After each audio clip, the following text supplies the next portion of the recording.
आएंगे, आप बोलेंगे स्पीच भी दो। माय गॉड, डायलॉग दे दे तो कितने आसानी से पढ़ लेता हूँ, भूल देता हूँ। आपके यहाँ कोई कागज नहीं, कुछ नहीं, क्या बोलूँगा कुछ समझ में नहीं आ रहा है।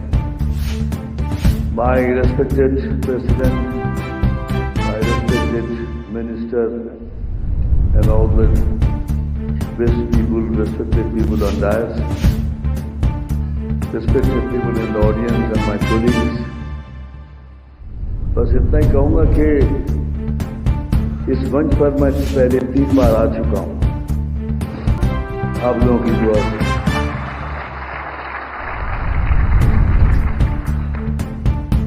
लेकिन सबसे पहली बार जब मिला था नेशनल अवार्ड, उसके इतने किस्से हैं, कुछ किस्से मैंने बताए, कुछ किस्से मैंने बताए, तो मैंने सोचा कि this will be the first time I tell you that after getting the first national award what happened to me.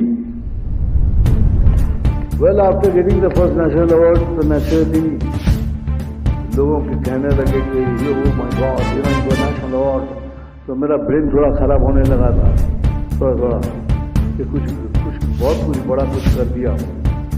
Anyways, उस समय फिर कहा गया बॉम्बे लैब था, वहाँ एक स्क्रीनिंग रखा गया कि जिसमें ले गया, देखने के बाद अगर पसंद आए तो डिस्ट्रीब्यूट करेंगे।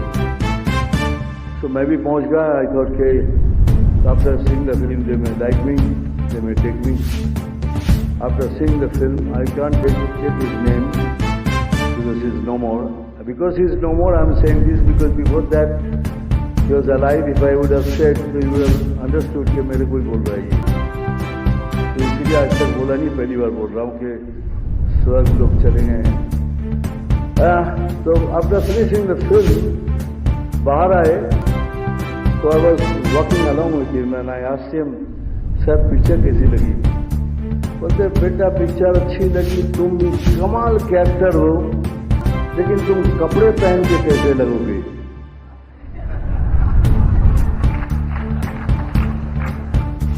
मैं 1 मिनट के लिए चौंक गया कि मैं उनके सामने बगैर कपड़े के खड़ा हूं।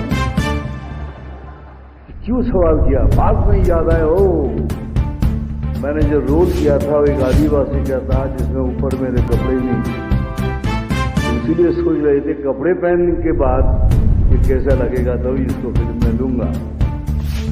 सेकेंड इंसिडेंट हुआ, ये नेशनल अवार्ड मिलने के बाद दिमाग तो खराब हो ही गया था।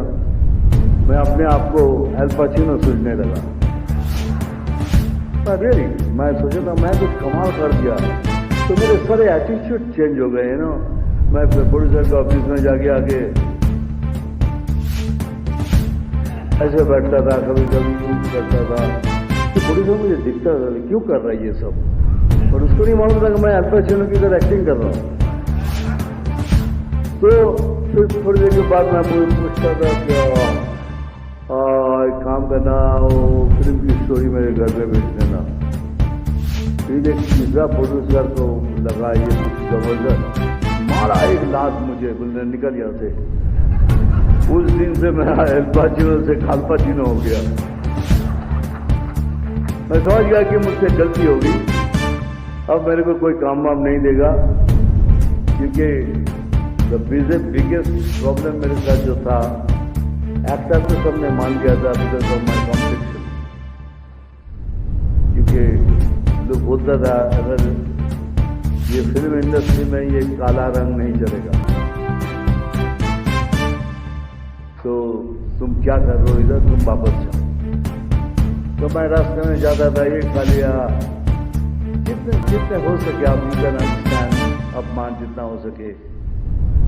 तो मैं सोचने लगा मैं करूँ क्या। मैं भगवान से पूछता था कि भगवान कि मेरा ये रंग नहीं कर सकता, लेकिन नहीं चेंज कर सकता था भगवान। तो मैं सोचने लगा करूँ क्या। तो मैंने सोचा तो मैं तो डांस कर सकता हूँ,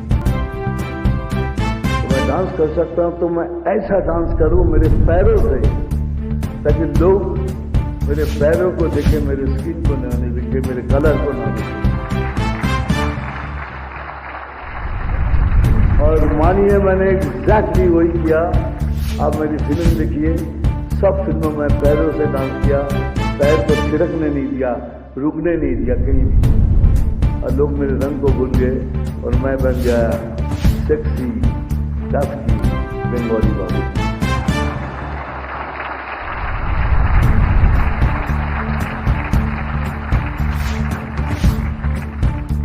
मैं बहुत शिकायत करता था भगवान से, बहुत, क्योंकि my life is not on platter. जो कुछ भी मुझे मिला है स्ट्रगल करके मिला है। I didn't get it just like that. तो मैं भगवान से कहता था तूने नाम दिया, शोहरत दी, फिर इतनी तकलीफ क्यों दे रहा है, हर चीज में क्यों तकलीफ। बहुत शिकायत करता था। तो एक दिन मैं ऐसे ही सोच रहा था कि शायद यही तरीका होगा, लेकिन नहीं ऐसा तरीका नहीं। आज ये अवार्ड मिलने के बाद मैं शिकायत करना छोड़ दिया।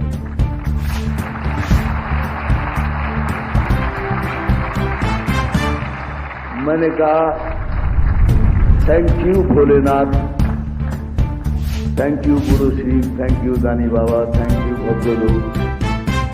कलकत्ता में नीमतला से एक पुराना सा मंदिर है जहाँ 10 फीट ऊंचा एक शिवलिंग है, जहाँ सीढ़ियों से चढ़ते जाके पानी लेना पड़ता है। मैं इतने साल मुझे याद नहीं मैं उनकी सेवा किया।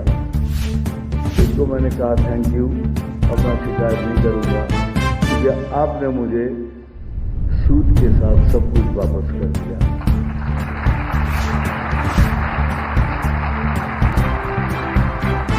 मुझे मालूम है अगर ये मैं नहीं कहूँगा तो यहाँ जितने हैं, यहाँ जो सारे हैं ना बैठे हुए इधर, इन लोगों ने कहा कि दादा आपको जो कुछ भी है, लेकिन आपको ये कहना जरूरी है कि जो यंग लड़के लोग आ रहे हैं फिल्म लाइन में, उनको आप क्या कहना चाहिए।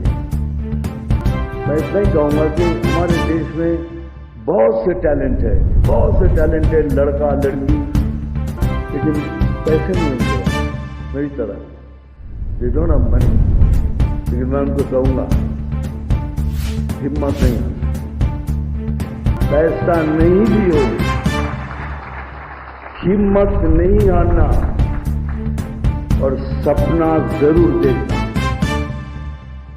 सपना जरूर देखना, लेकिन इतना याद रखना खुद सो जाना, लेकिन सपनों को कभी सोने नहीं देना।